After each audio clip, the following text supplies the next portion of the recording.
घी है करुणा का, संवेदना का, ममता का, दया का, अपनत्व का, प्रेम का प्रतीक। आज हम देखते हैं कि हमारे युवाओं के भीतर की संवेदना मर चुकी है। वो नहीं जानता है कि हमारे माँ बापा क्या कर रहे हैं, उन्होंने हमारे लिए क्या किया है, हमारे अध्यापकों ने हमारे लिए क्या किया है, हमें दूसरों के साथ कैसे व्यवहार करना चाहिए, हमें अपने छोटे भाई बहनों के प्रति कैसे स्नेह का, ममत्व का, हमारी ममता का, क्या हमारा आचरण कैसा होना चाहिए, उस बारे में वो विचार ही नहीं करना चाहता है, क्योंकि वो भटकाव की स्थिति में है, दिशाहीन हो चुका है। तो ऐसे युवाओं को जो प्रकाश देता है वह काम कर रही है दिया। दीपक का जो दूसरा प्रतीक बाती, बाती क्या करती है? वो निष्ठा का प्रतीक होती है, जो स्वयं को जलाती है लेकिन प्रकाश को देती है। निष्ठा अर्थात समर्पण की भावना। समर्पण, कैसा समर्पण? जैसे साधक का सविता को अर्पण, गंगा का सागर को अर्पण, दीपक का ज्योति को अर्पण और शिष्यों का गुरु को अर्पण। ऐसा जब अर्पण होता है, ऐसा जब समर्पण होता है, जिनके अंदर ये वाले गुण आ जाते हैं, वो होता है दिया। तीसरा जो मुख्य श्रेष्ठ भाग्य है वो है अग्नि। अग्नि, अग्नि जो ऊर्ध्वगामी का प्रतीक है, एक ऐसी अग्नि जो हमेशा ऊपर उठना सिखाती है, हमें आगे बढ़ना, ऊंचाई की ओर जाना सिखाती है। अग्नि जो उस दिया के सदस्यों के भीतर उच्च चिंतन, उच्च कोटि के कर्म करना, उच्च आचरण रखना, उच्च सत्य विचार रखना, ऐसे विचारों का जो उनके अंदर समावेश करता है, वो होती है दिया। ये है दिया। दिया का विजन क्या है? क्यों बना दिया? ऐसा हम क्यों सोचते हैं कि दिया आखिर ये बना क्यों? दिव्य भारत का निर्माण करना, जहाँ युवा शिक्षित, स्वस्थ, स्वावलंबी और संवेदनशील है। कहते हैं विश्व हमारा धरती सपना, विश्व पिता के लाल है, नया संसार बनाएंगे, नया इंसान बनाएंगे। ऐसी भावनाओं को रखता है हमारा दिया कि उसे स्वयं का भी निर्माण करना है। सबसे पहले हमारे दिया के बच्चों को, उनके जो हमारे पेरेंट बॉडी है अखिल विश्व गायत्री परिवार, वो सिखाती है सबसे पहले आप व्यक्तित्व निर्माण करिए, हमें अपना निर्माण करना है। हम जब स्वयं का निर्माण नहीं कर पाएंगे तो हम राष्ट्र के बारे में क्या ही सोचेंगे। दूसरा हमारे बारे में बताते हैं परिवार निर्माण, हमें अपने परिवार का निर्माण करना है। यदि हम खुद गलत मार्ग पे चल रहे हैं तो हम अपने भाई बहनों को, अपने घर में किसी को भी, छोटे बच्चों को कुछ नहीं सिखा सकते हैं। व्यक्तित्व निर्माण के बाद परिवार निर्माण जब हो जाता है तब हम समाज की ओर सोच सकते हैं। जब कई सारे परिवार मिल करके कुछ अच्छा करने की ओर आगे बढ़ते हैं, कुछ अच्छा करते हैं, अच्छे मार्ग पर चलते हैं, तो ऐसे छोटे छोटे परिवार मिल करके एक समाज का, श्रेष्ठ समाज का निर्माण करते हैं। और जब पूरा समाज ऐसा हो जाता है तो वो समाज बढ़ता है एक श्रेष्ठ राष्ट्र निर्माण की तरफ, और वो करता है कौन? हमारी दिया, डिवाइन इंडिया यूथ एसोसिएशन। युवा चेतना तो हिमालय शिखर है, युवा चेतना तो हिमालय शिखर है, युवा चेतना तो सिंधु की लहर है।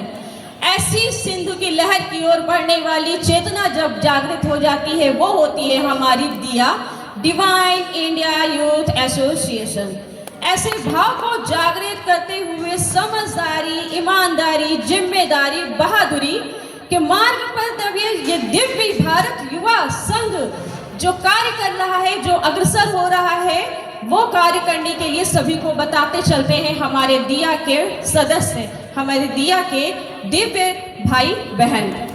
हमारा उद्देश्य है वैज्ञानिक आध्यात्मिकता को लेकर आगे बढ़ना।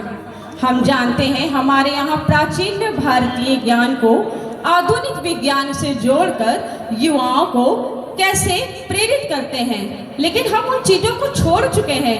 हम पुरानी चीज़ों को छोड़ करके बहुत आगे बढ़ते चले जा रहे हैं, लेकिन जो हमारे पूर्वजों ने हमारे इतिहास में जो बताया, हम उन्हें कुछ बताना ही नहीं चाहते, उन्हें समझना ही नहीं चाहते हैं। इतनी दिशाहीन मार्ग पे आज के युवा भटक चुका है, जिसको पता ही नहीं चलता। उसके जब माता पिता कहते हैं कि बेटा तुझे ये करना चाहिए, ऐसे करना चाहिए, ना ना माँ मुझे मत बताइए, पिताजी मुझे मत बताइए, ये आपके ज़माने में होता था, आप ही पूजा पाठ करो, आप ही अच्छे कर्म करो। ये बहुत देख लिया अच्छे कर्म करने वाले, बहुत देख लिया करने वाले, जो अच्छा करता है वही उतना भुगतता है।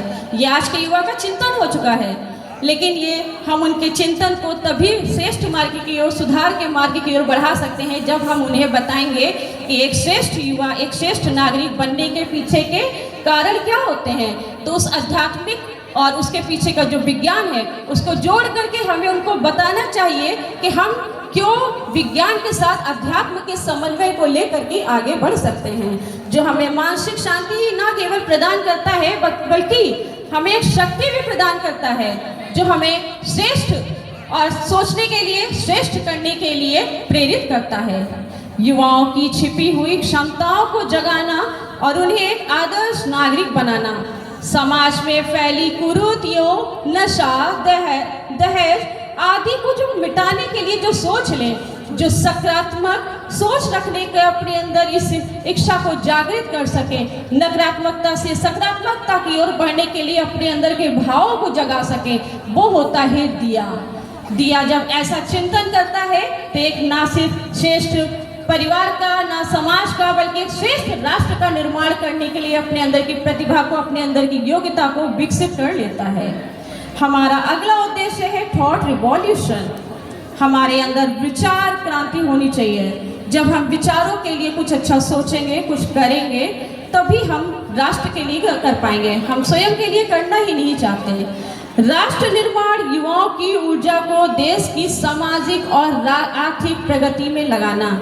हमारी जो भी आर्थिक प्रगति हमारे समाज की है, जो हमारे समाज है, जैसा जैसा हमारे कार्य करेंगे वही हमारे राष्ट्र निर्माण की ओर हमें आगे बढ़ाता है। यही होता है दिया का उद्देश्य। दिया का मॉडल युवाओं को 3 स्तरों में विभाजित करके बताया जाता है। एक होता है सबसे पहले सेल्फ रिफाइनमेंट, अर्थात पर्सनैलिटी रिफाइनमेंट, स्वयं सुधार। हम दिया के माध्यम से बताते हैं कि हमें सबसे पहले स्वयं का सुधार करना चाहिए। हम अगर खुद को अनुशासित और चरित्रवान नहीं बनाएंगे तो हम कैसे दूसरों को बना सकेंगे। कहते हैं हमारे गायत्री परिवार का है, हम बदलेंगे युग बदलेगा, हम सुधरेंगे युग सुधरेगा।